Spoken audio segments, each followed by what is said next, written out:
Hello guys, দেখো তোমাদের সামনে চলে এসেছে আবার নতুন একটা ভিডিও নিয়ে।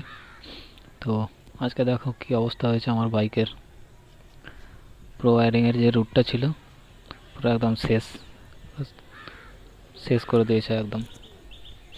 বাইক নেওয়ার পর থেকেই প্রবলেম শুরু হয়ে গেল আমার। প্রবলেম মোটামুটি আমাকে আর ছাড়বে না যা দেখছি। চলো শোরুমে গিয়ে বাকিটা দেখছি। আজকে ভিডিও বানানোর একটুও মুড ছিল না, তাও বানাচ্ছি। কারণ আজকে আজকে না কয়েকদিন আগের থেকেই বাইকটাতে একটা প্রবলেম হয়েছে।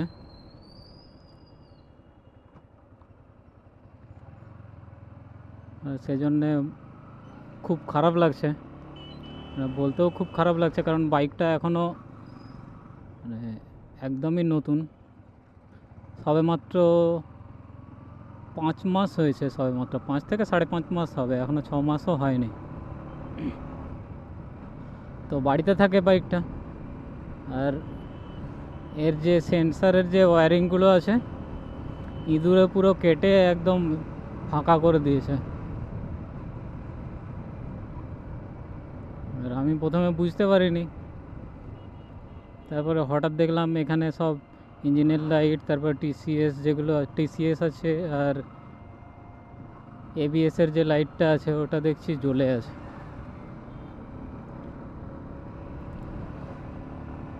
তারপর সব কিছু চেক করে দেখলাম, নিচে দেখছি সিটের নিচে যে ওয়্যারিং করা থাকে ওই ওয়্যারিং রুটটা পুরো ইঁদুরে কেটে কুচি কুচি করে দিয়েছে একদম। তো গাড়িটা চলছে, এটাই অনেক। এবার শোরুমে ফোন করেছিলাম, ওরা বলেছে যে পুরো ওয়্যারিং এটা চেঞ্জ করতে হবে মনে হয়। এবারে পুরোটা চেঞ্জ করতে গেলে এখন অনেক টাকা পড়ে যাবে খরচ। এবারে কত কি খরচ পড়বে আমাকে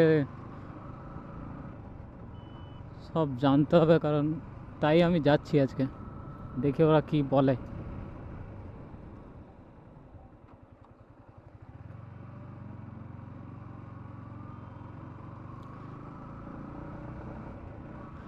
একদম নতুন বাইক, অনেক পুরানো হলে তাও ঠিক ছিল।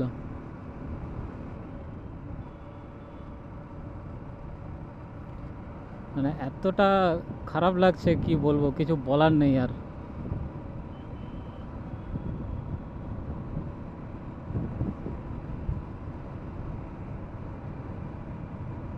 আপাতত এখন এখন বাজে প্রায় 11টা, 10টা 59 হয়ে গেছে।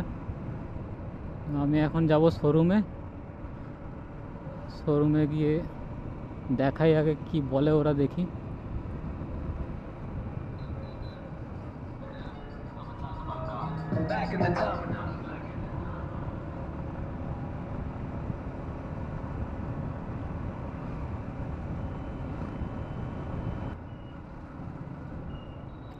আমার মনে হচ্ছে পেছনের এবিএসটাও মনে হয় হয়ে গেছে, এবিএসের যে তারটা ছিল ওটাও কেটে দিয়েছে।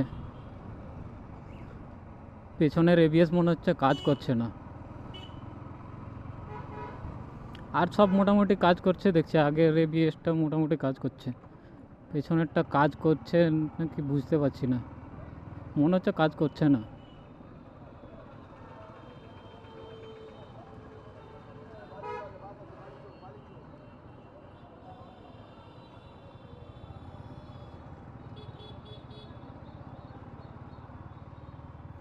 খুব খারাপ লাগছে।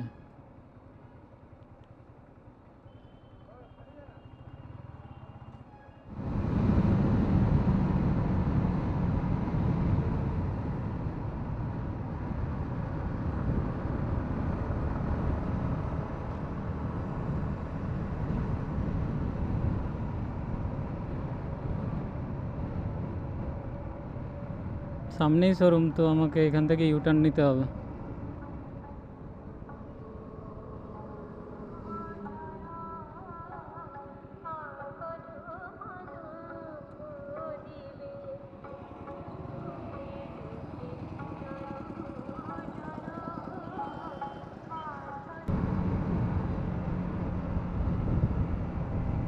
শোরুমে মোটামুটি চলে এসেছি।